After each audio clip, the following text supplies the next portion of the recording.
Hello everyone, Ember here, and welcome back to a new video. In this one I'm going to be taking a look at a bunch of new reveals for the set Supercharged Breaker.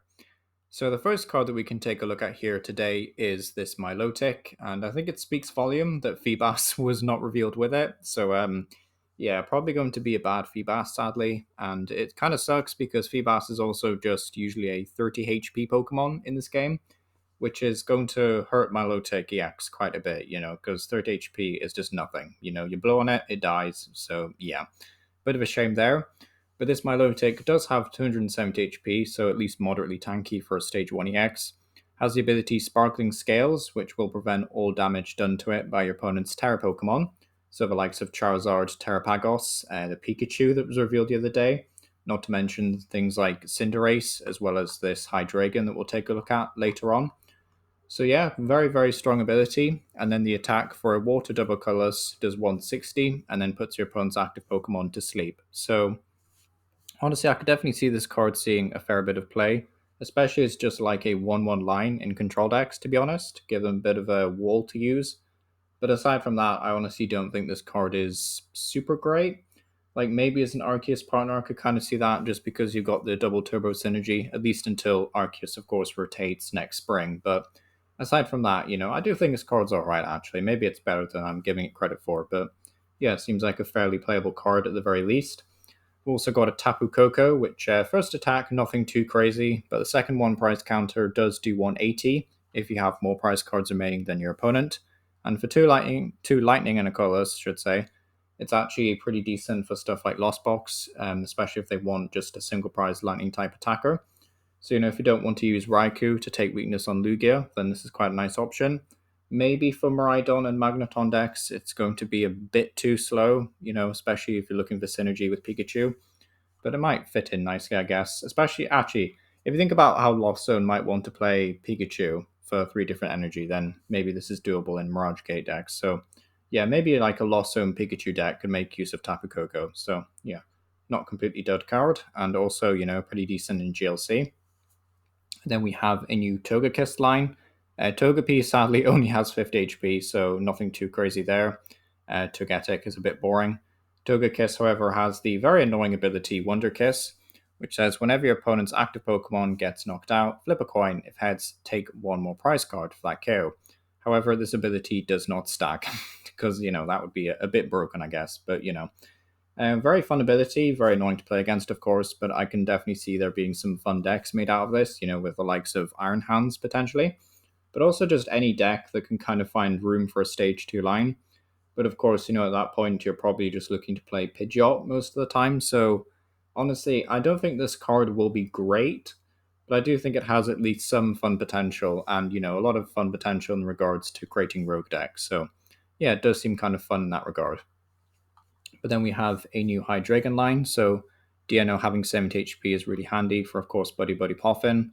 The attacks are with Mill synergy, but sadly, I don't think either of these are very good. Hydreigon EX, however, is a very different story. 330 HP Dark type Pokemon, so is a Terra type as well. For a Dark Colorless, Crash Heads does 200 damage, which is quite a lot base, actually, a very nice amount of damage to be doing.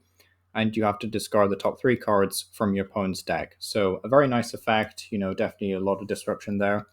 And 200 damage is honestly just really solid. Like, even with a Defiance Band, you're still not quite carrying stuff like Raging Bolt, which kind of sucks. But aside from that, 200 is very sizable for dealing with stuff like Chien-Pao with some other modifiers. So, yeah, definitely, well, I guess with Maximum Belt, you could get all the way up to 250, but aside from that, then, I definitely think Crash Heads is at least pretty efficient and probably the attack you're going to be using the most because the second attack, which is called Obsidian, or I'm assuming Obsidian something, for a Psychic Dark Metal Colorless, so, a bit expensive without Mirage Gate or Neo Upper Energy, only does 130, but also does 130 to 2 of your opponent's benched Pokemon. Now, we are set to lose Mirage Gate at the same time, but we are going to also lose Manaphy. So if they don't print more bench protection, and then we suddenly get another way to ramp energy to this, other than just, Crispin, because I don't think Crispin is enough, sadly, to make this work. But if we don't get any more bench protection and we maybe get more energy acceleration, then I do think this card could be pretty strong. It might honestly just be a case of you build a deck around Crash Heads and then occasionally maybe slap a Neo Upper Energy on here and use Obsidian. But 130 is obviously not that impressive, but if you do 200 base, 2 in EX, you do 130 to finish them off, and then 130 to take 2 prize cards on your opponent's bench, then this could be really strong. So, yeah, definitely think Hydreigon at least has some potential. The attacks are very good, but it's just that like awkward energy cost. I think it's a bit of a pain, and Manaphy existing right now. And on top of that, other Terra Pokemon don't take any damage while they're on the bench. So, there's that as well. But yeah, still fairly strong, I would say. Then we can have a look at Tatsuguri, which sadly I don't think is very impressive actually. 160 HP Dragon type EX for a Fire Water. Sneaky Pump does 100 damage, and it's not affected by any effects on your opponent's active Pokemon. So you'll be able to go through stuff like Mimikyu, which is quite cool. But aside from that, not really that impressive, to be honest, especially when, I feel like there's better Shred attackers in Standard. And 160 HP does mean that you're going to get KO'd very easily. And then Cinnabar Lure for a Water Fire Dark says look at the top 10 cards of your deck and choose any number of Pokemon you find there and put them onto your bench. So you could definitely create some fun scenarios. You just get like a bunch of stage 2s out the top 10 cards of your deck. We've got a new Slacking, which can attack for 2 colorless energy. So, there is some fun options for this guy. But aside from that, I honestly think, stuff like if you're going to be building around like water energy, then you may as well be playing like Kingdra for this effect. That's going to be more consistent, I would say. And if you want to play around fire types, then Charizard is much better for energy acceleration as well. So, yeah, it's a bit of a shame, but honestly, I don't see this Tatsuguri seeing much play, at least not in Standard, and at least not with the current support lineup. But then we have a new Slacking line, which sadly the pre-evolutions aren't adding anything to the deck. But Slacking EX honestly seems really solid. 340 HP, so he's an absolute beast to KO. Has the ability Slacking Off, so yeah, very lazy Pokemon. If your opponent has no Pokemon EX or Pokemon V in play, this Pokemon can't even attack. So that's kind of annoying. But, against most decks in Standard right now, this obviously won't matter. If you're against Charizard, you'll be able to attack. If you're against Miraidon Pikachu, you'll be able to attack. There's just so many decks. There's not really any big single prize decks, really, apart from like Ancient Box and I guess maybe Snorlax Control. But aside from those decks, really, there's not massive amounts of like single prize decks floating around. Maybe online on the ladder, but not in like bigger tournaments. So yeah, very, very strong ability. And then for 2 colorless, Great Swing does 280, and you have to discard energy from this Pokemon. So if you do run the synergy with Double Turbo, you will only be doing 260, which is a bit painful, and you will have to discard that Double Turbo, but it's still, the easiest way of paying for this attack cost. But, it is 2 colorless. At the end of the day, anything and everything will be able to play this if they really wanted to. I'm thinking maybe Lost Zone or Arceus, kind of like how Milotic Arceus could be its own deck. I think maybe Slacking Arceus could be a variant. But, that's just some initial thoughts. Have to do some testing. But yeah, a lot of HP, a lot of damage. The ability is fairly strong, actually. KO Pidgeot and stuff like that. So, yeah, honestly, aside from maybe the high retreat cost, I do think Slacking will see a decent amount of play. So, yeah, seems very solid. We also see a Jasmine's Gaze. Which says, during your opponent's next turn, each of your Pokemon take 30 less damage from attacks from your opponent's Pokemon after applying weakness and resistance. Which is a bit suckish, actually. After is obviously significantly worse than before, so yeah, this is not going to protect you against something that would hit you for weakness, really. So minus 30 is just like whatever.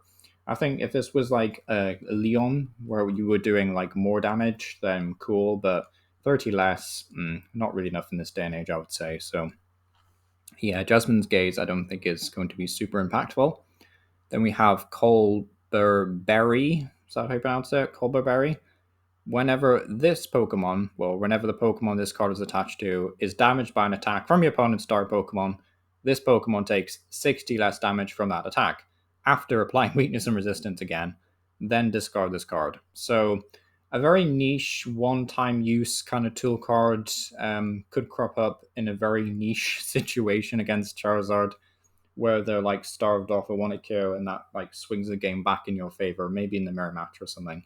But aside from that, I don't think this card is like particularly impactful. Like maybe, these 2 cards are better than I'm giving them credit for, and they will see some use, like kind of like how Pikachu can throw out 300 damage, all of a sudden 270 is a lot less than 300. So, maybe these cards could be relevant in some regards, but especially the tool card, because it's just easy to find with Arven and you can throw it on any Pokemon. But aside from that, I don't think these trainers are particularly impressive. Slacking does seem really solid, to be honest. Tatsuguri seems a bit whatever.